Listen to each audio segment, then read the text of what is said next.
तर नमस्कार सर्वांना, स्वागत आहे तुमचं आमच्या गावाकडच्या ब्लॉग मध्ये। आज आहे पवित्र एकादशी, तर एकादशीच्या सर्वांना हार्दिक शुभेच्छा। आज सकाळ सकाळची सुरुवात देवपूजापासूनच करूया। तर सगळ्यात पहिला देवपूजा करून घेतली आणि तुळशीला हळदी कुंकू वाहून पाणी घालून तुळशीची पूजा करून घेतली। तिथं टाळ वाजव, ते तुळशी पैसे उभा राहतो पैसे।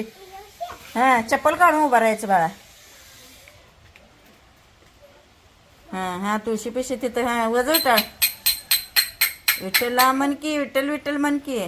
तेवढ्यात त्याची टोपीच खाली पडली। सकाळी सकाळी आज आमच्या दारात आलेला विठ्ठलाच्या रूपातला छोटा वारकरी। दुपारी सगळ्यांनी फराळ केला आणि फराळासाठी बघा सगळ्यांनी 2-2 केळी खाल्ली, सगळ्यांनी 2-2 वाटी ताक पिले, एक मोठं कॅरी बॅग भरून पापड भाजले शाबूचे आणि मोठं पातेलं भरून शाबूची खिचडी केल्या। म्हणून तर म्हणतात ना, एकादशी आणि दुप्पट खाशी। खरं तर एकादशी दिवशीच आपल्या रोजच्या जेवणापेक्षा जरा जास्तच जात असतं। जेवले आणि जेवल्यानंतर थोडा वेळ बाहेर चालून आली।